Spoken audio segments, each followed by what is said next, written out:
Welcome to the Putback on SNY.TV. I'm Ian Begley, SNY's NBA insider, and we are here to break things down in Knicks and across the NBA for the next half hour or so. I have two great guests with me today.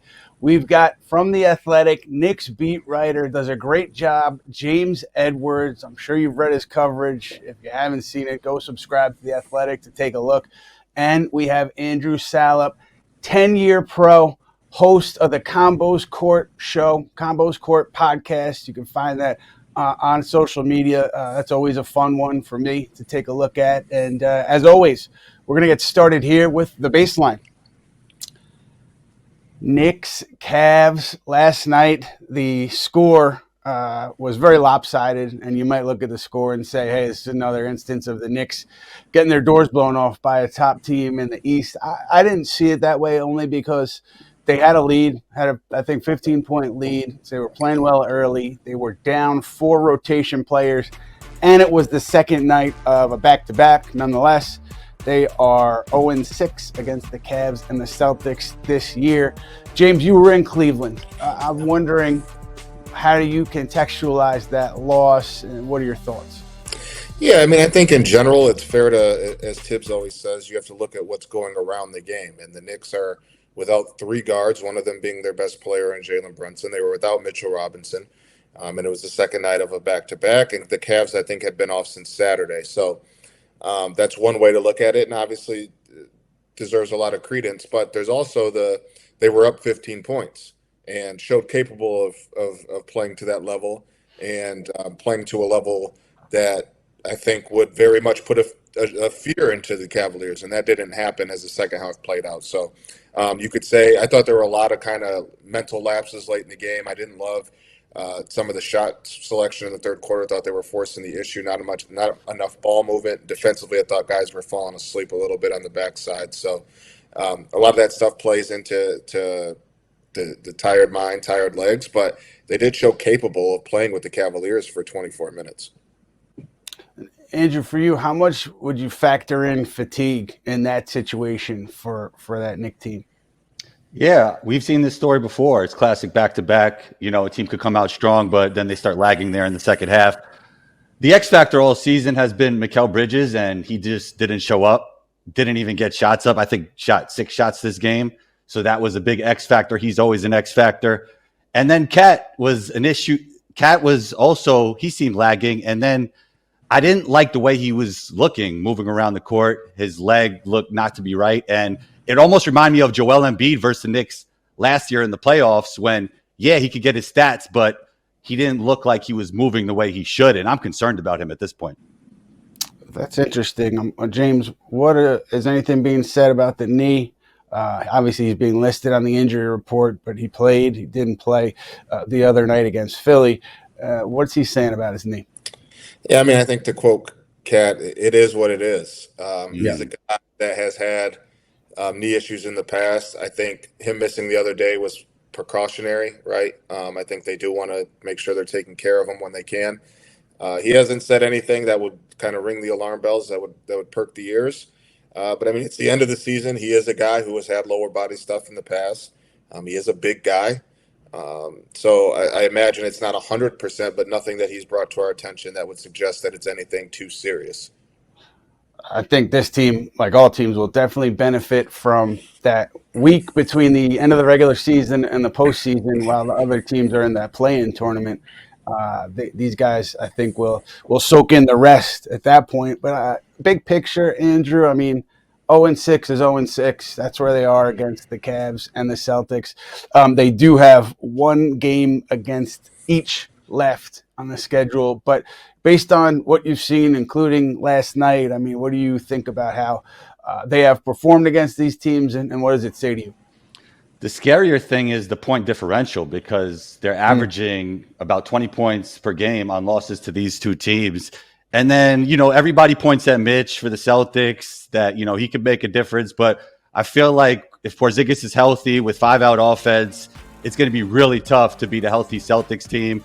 And this Cleveland Cavaliers team, you know, they call them Wingstop, and they have been better without Jalen Brunson, but they just struggle to guard the dynamic guard play of Donovan Mitchell and Darius Garland. I feel like those two guys, they guard wings really well. They could guard up really well. But when you're looking at it against these speedy guards, it's been absolutely trouble.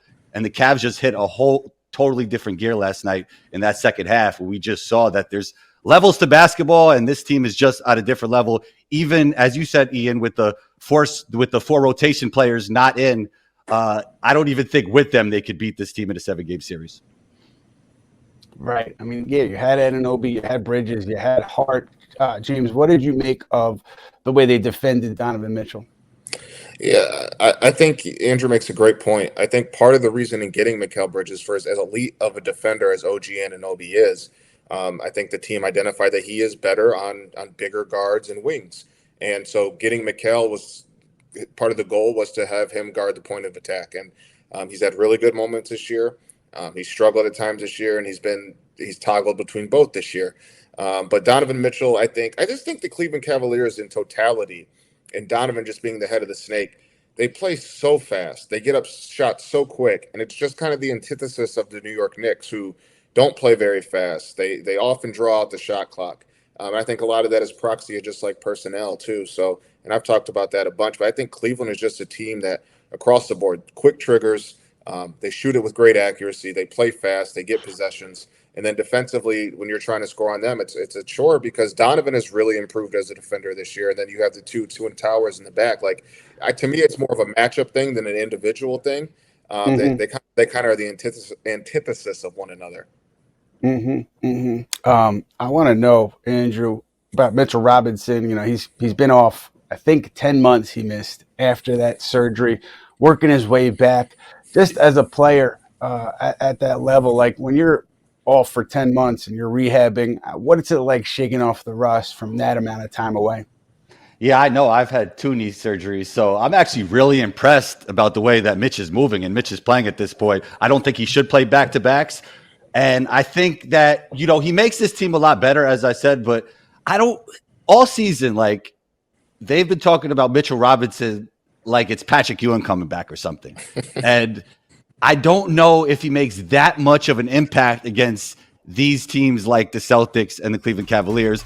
But I do have to give him his credit because coming off a knee surgery, it's not easy. And I think he's been great so far for the kind of surgeries he's dealt with throughout the course of his career. Yeah, that was a major one. It was the foot ankle, but the point remains, it was a big one. Yeah. And he's talked about, he was joking around the other night. We were asking him, what do you need to see to let yourself know that you're in good shape conditioning wise? He's like, I need to play more than 7 minutes straight. So he's got some work to do to get to where he was pre-injury in terms of his conditioning. I think you're seeing the timing come. But the thing to me, James, when I think about his minutes and the back-to-back stuff, like, how many minutes are they going to need from Mitchell Robinson? 20, 25 minutes? I mean, you sub for Cat and then maybe have some minutes with Cat. I don't see them needing more than that amount of time from him. I mean, do you see it differently? No, I agree with you. And I also think that if there's any concern about Mitch not being able to play back-to-backs, it's like, well, it's the end of the season. I think they have one back-to-back left? Is it this Atlanta-Phoenix? Maybe one more after that, but I think this. Yeah, 2, I think. Oh, is it 2? Okay, so playoffs, there's a day off between games, 2 days off between games. I don't think it's that big of a concern, and I don't think we're going to see like Mitch sitting out in game 2 or 3 because they don't think he can play 2 playoff games in a row. Like there's going to be gaps, there's going to be breaks, but I agree with you. I think they can get to 2024. I think ultimately, like I know defensively they are better with Mitch, but they're going to have their best 5 players on the floor when it matters. And whether that's obviously Jalen, Cat, Mikal, OG, and Josh, like those are the names that we acknowledge. It would be very surprising in close games if they end with somebody else other than those 5. But I mean, Tibbs is doing offense for defense, so you could see that as the playoffs kind of play out. But I don't think it's that much of a concern. I think you can get to 2024 once the playoffs come around. And Andrew, you mentioned OG and Mikal Bridges and how those guys have performed with Jalen Brunson out. I mean, the numbers have been fantastic. They've helped the Knicks, tread water even better than that with Jalen Brunson out. And they've really, I think, taken on that burden on offense and also defending. So to me, they've really looked good. But the thing that I wonder about, and I think it's a fair question and question that's going to be answered at some point is, What happens when Jalen Brunson returns and the shots are not where they are right now? Shot attempts are not where they are right now. Can they still be as effective? Can they make shots at that clip? What's the adjustment like when you have a player coming off an injury who is a significant part of your offense? How is that adjustment? How tough is that adjustment? I think it makes it even tougher because from the beginning of the season, Tibbs didn't prioritize on-ball reps for Mikal Bridges. And I think that made it tough for him to play with Brunson at times, even though obviously they have great chemistry. We got the Nova Knicks thing coming on. Mikal never felt like he was comfortable until this stretch. I mean, he's had some great games over the course of the season, but this stretch he was the most comfortable outside of last night. And it's going to be interesting to see how Tibbs adjusts when Brunson gets back. So I've liked what I've saw from Mikal so far in Brunson's hiatus, besides last night, of course. But I think a lot of this falls on Tibbs and how we'll implement Brunson back into the lineup, because we all know that Brunson's going to be the guy with the basketball, and it's going to be interesting to see how Mikal adjusts. Yeah, you bring up a great point about the second unit. Bridges was that guy for, I think, the early portion of the season, maybe, in the second unit, and then Tom kind of went to Cap for a little bit for a stretch, but it wasn't like a consistent thing with Mikal with the bench guys. And I think I agree with you. I wonder what that would have looked like and how that might have changed, the entire dynamic of the group offensively if Bridges did have those on-ball reps. James, I'm wondering, how do you think about the adjustment here that's going to be made, or needs to be made, once Jalen Brunson returns? Yeah, I look at OG Anunoby the most, who has just been sensational for about a month here. And I think the biggest thing that people aren't really acknowledging is, yes, OG is being more aggressive. Yes, he's added some tools to his bag in terms of the Euro gathers and getting to the free throw line, which we know Tibbs loves. Defensively, they've been so good and forcing turnovers. He's getting out in transition, still shooting the three ball well. But the big thing to me is the geometry in which he's now playing on the floor. Like, he's in different places with Brunson out than he normally is with Brunson there. And I think that is part of the reason why he's able to take advantage of this, coming from the wing and being able to dribble drive and coming off the DHOs down the pipe. Like, a lot of the stuff we're seeing OG do, he can still do, like get to the rim aggressively, continue with the gathers, continue to shoot well, right? But getting the opportunity helps, but also where he's been at on the court. And I actually think I would like to see him run that second unit, just because I think he's such a tear. Let him have the ball in his hands a little bit more. I'm not saying initiate the offense, but be able to kind of be in these spaces and places where he's been without Brunson to help kind of unlock him. Because I think with the way he defends and the way he's getting to the hole, I mean, I think the case could be made he's maybe been the second best player on the team this year when you're talking about both sides of the floor. Yeah, I think without a doubt he is that. And I'm wondering, Andrew, because to me, this is where the human element comes in. And this is where, everybody talks about sacrifice and playing for the greater good and doing whatever it takes to win. But this is where it comes into play, actually, I think, because if you're Mikal Bridges, if you're OG Anunoby, I think obviously you like having the ball. You like the way you're playing offensively recently, and then there's going to be an adjustment. I don't know how big the adjustment is going to be, but to me, it's can you maintain that edge, maintain the full buy-in, knowing your shots are going to go down a little bit, knowing you're not going to have the ball in your hands as much. And so, we talk a lot about sacrifice. Athletes talk a lot about sacrifice, but this to me is where the rubber hits the road, so to speak, and where you're really going to be able to see if that buy-in is there. And it's in fairness to those two guys, it's Jalen Brunson as well, who's got to buy in, and I feel like he is fully bought into whatever they want to do. But I'm wondering, Andrew, am I off there? I mean, how do you see like that human element of not getting the amount of shots you were getting 2 weeks ago? Yeah, I think a lot of this falls on Tibbs, as I said, and Jalen Brunson to make sure that he makes OG and Mikal comfortable and maybe shift the offense slightly and let Mikal get some on-ball reps and OG get some more on-ball reps. He also needs to do that because we know in the playoffs, they're going to have two liabilities on defense because the Knicks, the best version of themselves, are Cat and Jalen Brunson on the floor. So you want OG and Mikal to be comfortable so they're comfortable on both sides of the floor and they have more energy on the defensive side. So it's going to be really interesting to see how Tibbs adjusts. I honestly think Tibbs is on the hot seat, but if he could figure out if he could figure this all out, I think he could save himself a little bit here. Yeah, he's in the beginning of that extension. But you're always a couple losses, a bad playoff series away from being on that hot seat. So Yeah.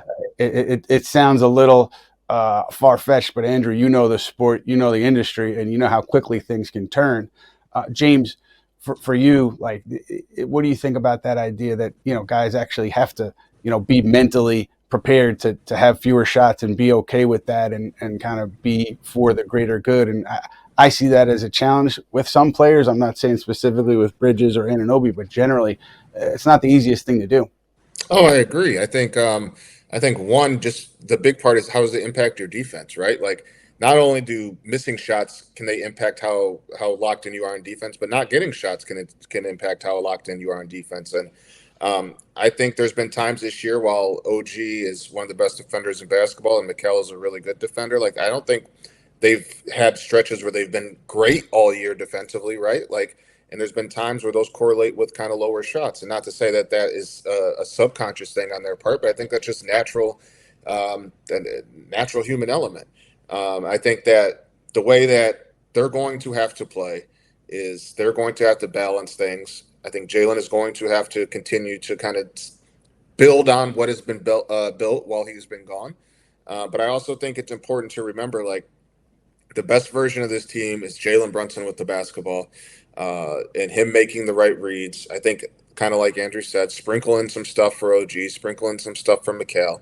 But I certainly think with the way OG is playing, getting to the free throw line, that is such a big priority for Tibbs. And while Mikal he's struggled the last two games, has had some solid performances. Where his shots come from don't necessarily don't really, what's the word I'm looking for? Like, they don't have to change much to get him Yeah, those looks. I think for him, like, he's getting to his spots. He's getting to the same spots he gets to with or without Brunson. There's just more of them. But I think OG's being able to get deep paint touches, get free throws, like, I think that helps the team more than the mid-range shots and what comes with that. So we'll see how that plays out, but it's certainly something that I think they have to navigate. Yeah, it's something that I'm keeping an eye on, and also, Landry Shamet, he talked to me last month about just being ready for whatever comes on a given night, knowing that his role is going to fluctuate. Some nights maybe he shoots 5 threes, some nights he shoots 1 3, and he's more defensive minded. But he said that he's fully accepting of that. He's not fighting against it.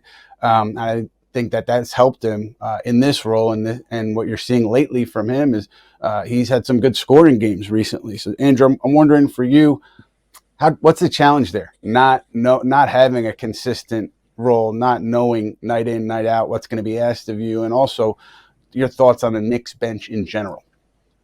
Well, depth has always been the issue with this team, but for Landry, it was nice to see him step up against the team that drafted him, which that team is a disaster at this point, but which is a whole other topic. But it was good to see him get loose, and hopefully, Landry has always been known to be a 3-and-D guy, and when the three is working and when he's locked in defensively, he could be a really valuable NBA player, even though he's been somewhat of a journeyman.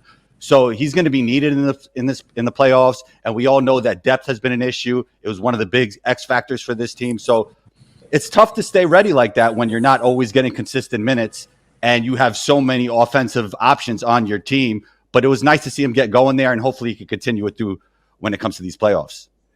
James, you had an interesting thought on Twitter last night about Delon Wright and how he'd been impacting the game in a positive way in his role here. And does Tom Thibodeau have to think about fitting him into the rotation when everyone's back? What are your thoughts there? I mean, is that possible? Anything's possible, obviously, but if everyone's healthy, is it possible to make that switch with one of the guards coming off the bench? And you think Thibodeau is thinking about that? So I asked Tom last night after the game with the way Delon is playing and him being not necessarily having the most gaudy numbers, but being, I feel like, a steady hand. He's getting deep paint touches nearly every time he drives to the rim.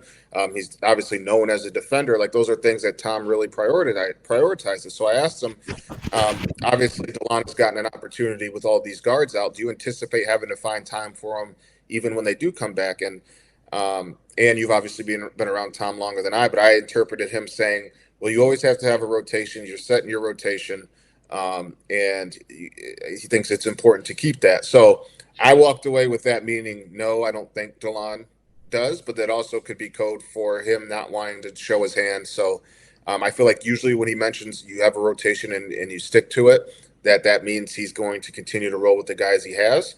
But he did not give an answer either way. And obviously, I think Campaign has had a really good season. He's a guy that can score in bunches. But I wonder, come playoff time, with what Delon has shown, just being a steady hand, getting guys involved, and again, deep paint touches is so huge for Tibbs and the way he defends. I wondered if he would prioritize that a little bit, and not to say Cam hasn't been good defensively. I think he really does compete on that end. But is he making shots? Is he not making shots? So I'm very curious to see what Tom does, but I didn't get the sense that he was going to shake things up when those guys get back, but you never know.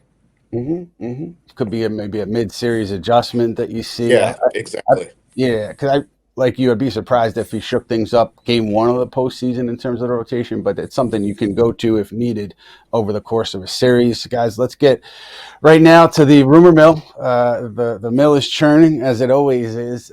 ESPN reporting with Kevin Durant situation that there was mutual interest at the trade deadline between Durant and the Knicks. And listen, I'm sure the Knicks had a degree of interest on getting Kevin Durant. Would they be all in on making the necessary trade to go out and get him and then extend him? It depends on what happens in the postseason, to me, with this team in particular, because they're built to win. If you flame out in the postseason, there's going to be changes, or at least serious conversations about changes. And to me, that starts with, the roster, and you're looking all over the league. I mean, Giannis Antetokounmpo, if he were to become available, I'm sure the Knicks, if they flame out in the postseason, would be aggressive there. Durant, too. It just depends on what happens in the playoffs. I think if this team shows you enough in the second round and gives you reason to believe going into next year, the Knicks are not in those conversations. But certainly things go sideways, I think they will be there. But on Durant specifically, I mean, I know Dallas was very aggressive right before the trade deadline, and I know Miami was hoping to get something done with the Jimmy Butler deal, getting Durant back. So I would assume that those teams had some knowledge about Durant's desire to be there long term, and they were willing to pull the trigger. So I think teams like that are also ones to watch. Andrew, that would be a huge shakeup, right? Trading for Kevin Durant, you got to send out obviously a lot of salary. So you're looking at Anunoby, Bridges, or Karl Anthony Towns, one of those three. I mean, your thoughts on the way this team is going right now, having a huge shakeup move like that with the group.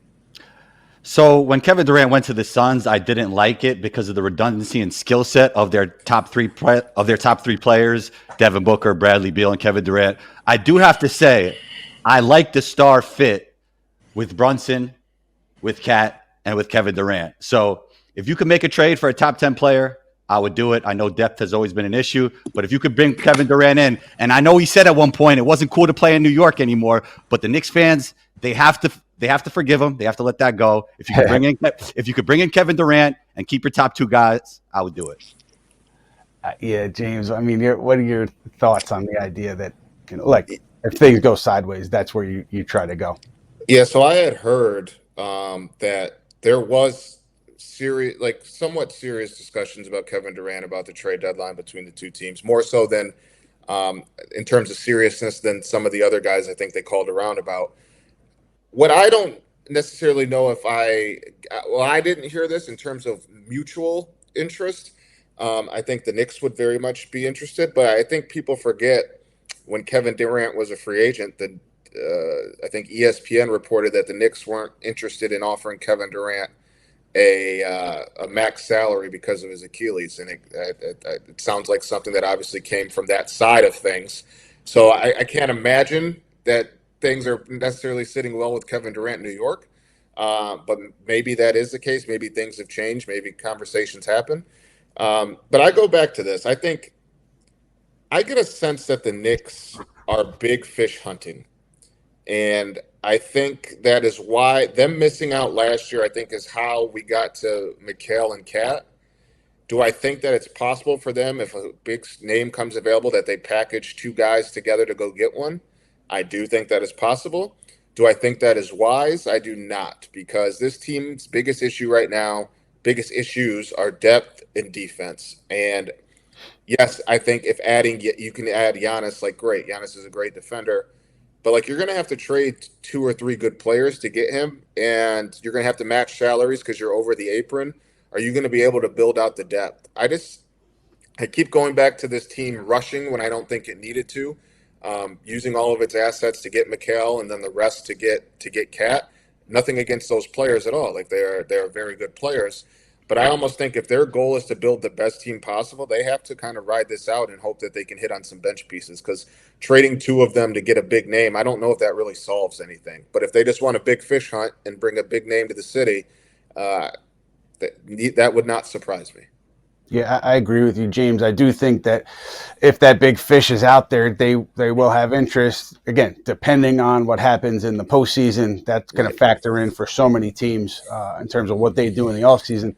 I think if this group shows you enough to where you're confident going into next year, the Knicks would not be aggressive in the big fish hunting conversations in the offseason. But if it goes sideways, yeah, I would expect the Knicks to be aggressive in those kinds of conversations. Another name that's kind of popped up, Andrew, is Ja Morant. Ja, from what I had gathered, was not in love with that Memphis egalitarian offense that kind of de-emphasized the pick and roll.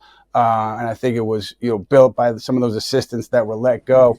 And I think that's where some of the rumors around Morant started to surface. It started with that, the idea that he wasn't in love with that offense. Now they're going back to the pick and roll more with their new head coach. And I'm just wondering, based on what you've seen from Memphis, does that look like a totally different offense to you, or do you see some redundancy with that past offense? And I'm asking just because of the Morant situation. Yeah, I actually thought Morant was on the trade block at one point because of the way they were featuring him. You saw a lot of him in the corner. He didn't have the basketball as much. He wasn't involved in the offense. And then all of a sudden, they surprisingly fire the coach. I was so surprised by that. That was a crazy time to fire the coach. But I don't know, man. I think Ja is a generational talent. And from my perspective, you should never trade a guy like Ja Morant. And I think I have seen a little bit of difference. I know their coach has a European style of play, which is more ball movement, more player movement. And I'm not sure if that fits well with what Ja Morant does.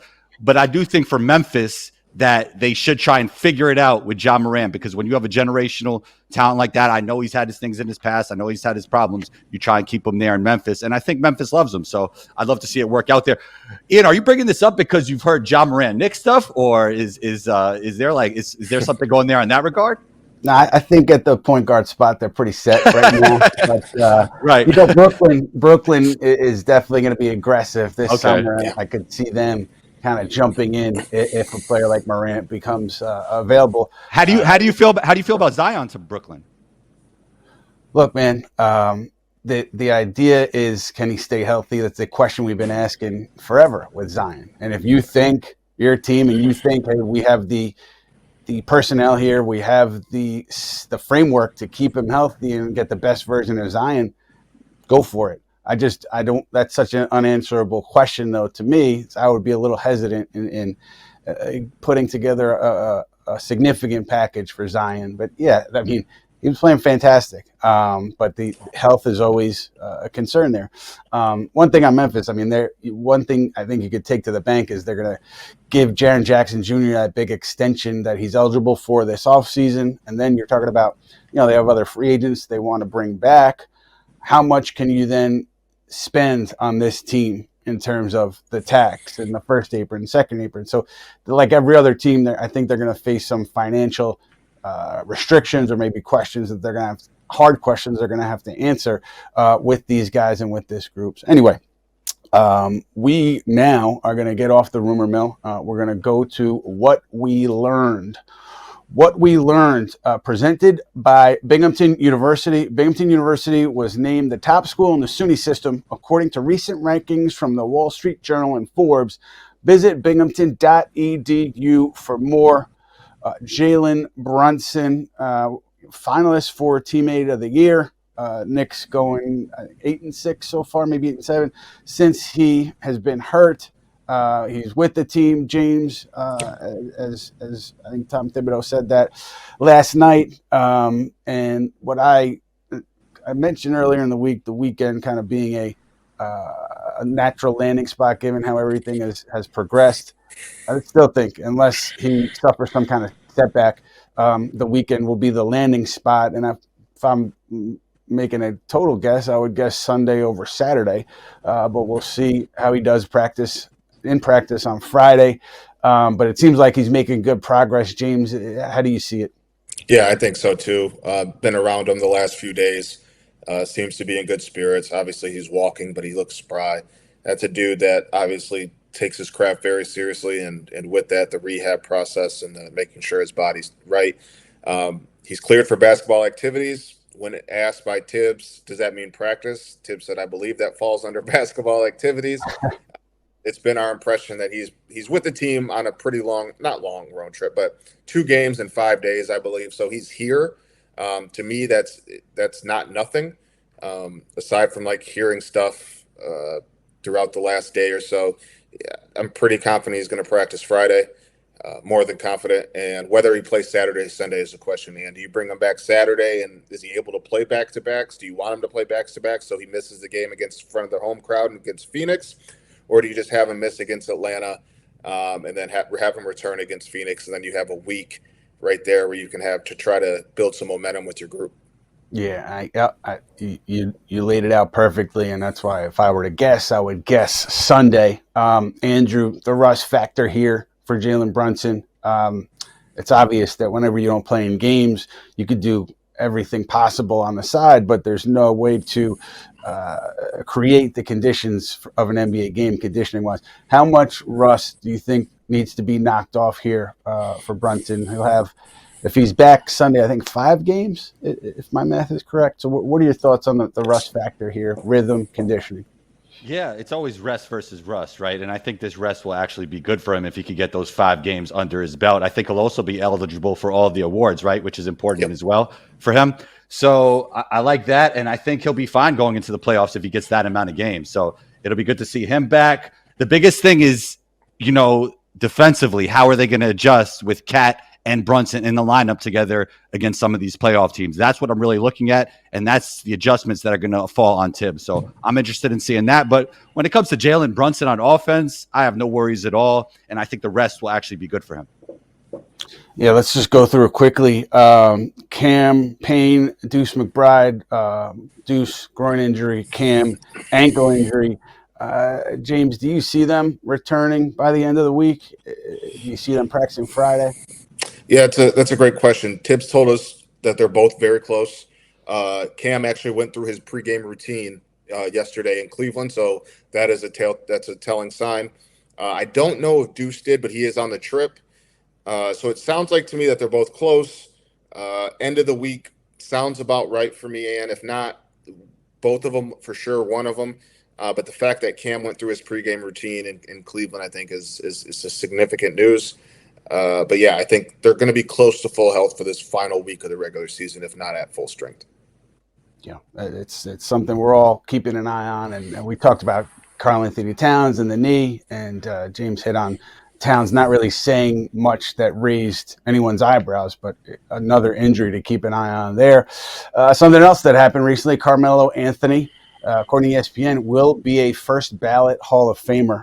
Congratulations to Carmelo. I always thought it was coming, knew it was coming, but the way he carried himself to me throughout his tenure in New York, throughout some ups, a lot of downs, he always was there to be the face of that franchise, whether it was a season where you won 54 games, a season where you won 32 games. He was there through the ups and the downs, and it probably sounds a little bit hokey, but I'll always remember, he did so much off the court. It seemed like 5 times a year I was going to cover a charity event where he was putting major money and major resources behind whatever the event might have been. I mean, I always remember Hurricane Sandy.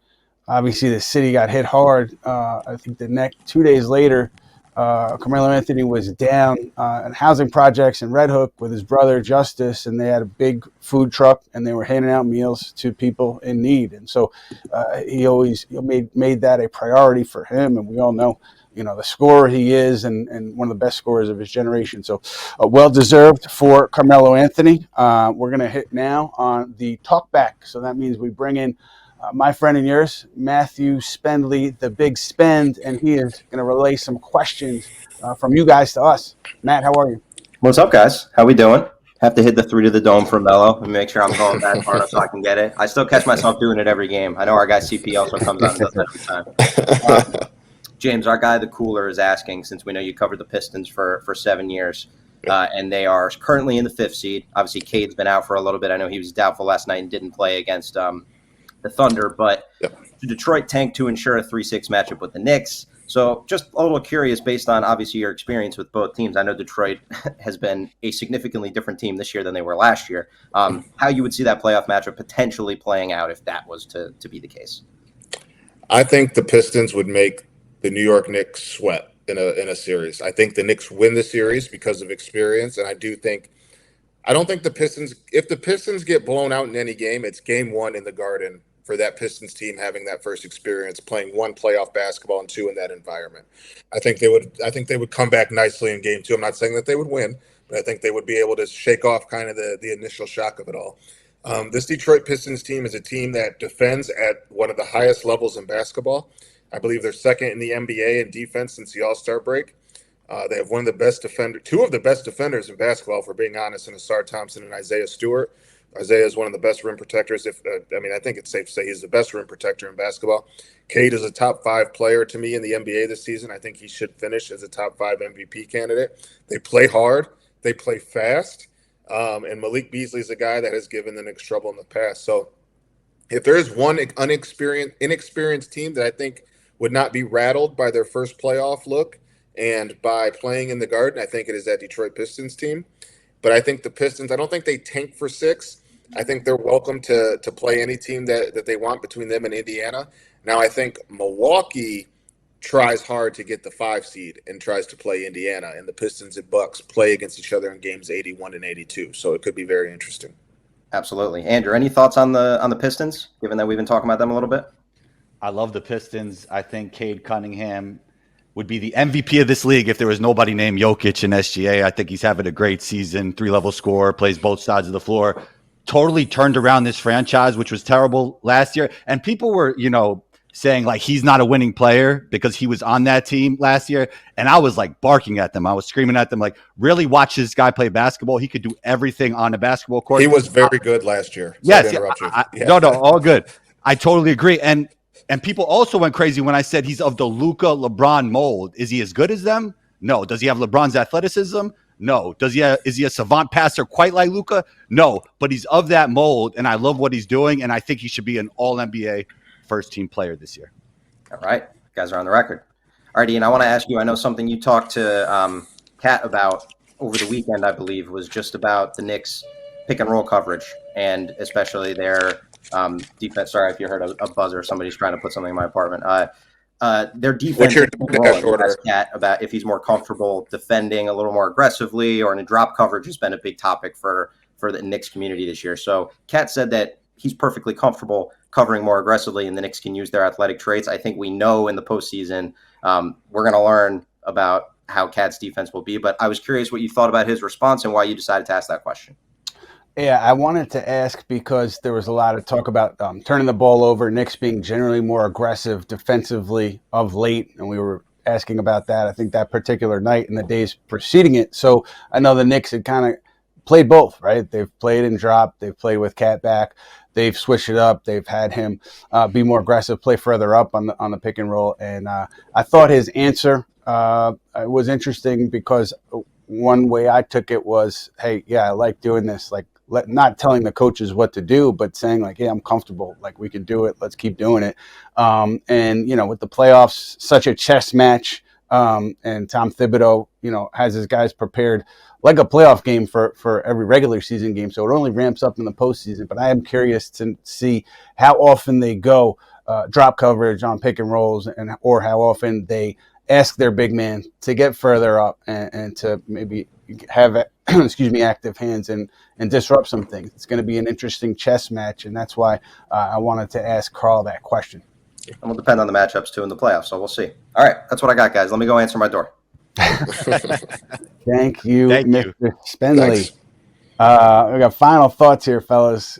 We talked about the Pistons, but as of today, Knicks will be matched up against Milwaukee in the first round. Andrew, thoughts on that matchup? They should win this one, and I think everybody's in big trouble if they don't with no Dame, right? Like, this is a series that they should win, and it'll be interesting to see because, yes, the Bucks have the best player on the court, but, you know, the Knicks offense has been elite at times this season. They have great defensive pieces when you look at Wingstop. So I think that they're just a better all-around team, even though the Bucks have the best player. But with no Dame for the Bucks, I'm totally expecting the Knicks to win that series if it happens. James, what about you? Yeah, I think the Knicks, if they're hoping and wishing that that's who they face, because not only do I think that they handle the Bucks, and out of respect for Giannis, I do think the Bucks would win a game. But the way that Boston and Cleveland have handled the Knicks is the same way the Knicks have handled Milwaukee. It has not really been close. New York has really dominated teams with lumbering centers. They have the bodies to throw at Giannis. But why I think it's important is I do think the Knicks could win that series in 5, and I think it is important to try to get some rest before you play Boston. I do not think you want to go into a grinded-out 6-7 game series against the Pistons and Pacers and then, oh, wait, here's Boston on the other end. Milwaukee gives you a little bit of time, I think. You'll get a couple days to rest and to get your mind right before just going into a big time series. Yeah, it's interesting. The 5 games, 6 games, it all matters in the playoffs. With respect to rest, that'll do it for us. I'm gonna let these guys rest. Andrew Salop, Combos Court, the show, the podcast. You can find it all over his social media. He's at Combos Court on Twitter. James Edwards, reporter, Knicks beat writer for The Athletic, does fantastic work. If you're not subscribed there, reading them, make sure you go and do that. And we will be back with you here on the Putback next week on Wednesday, April 9th. We look forward to seeing you then, and thanks for being with us.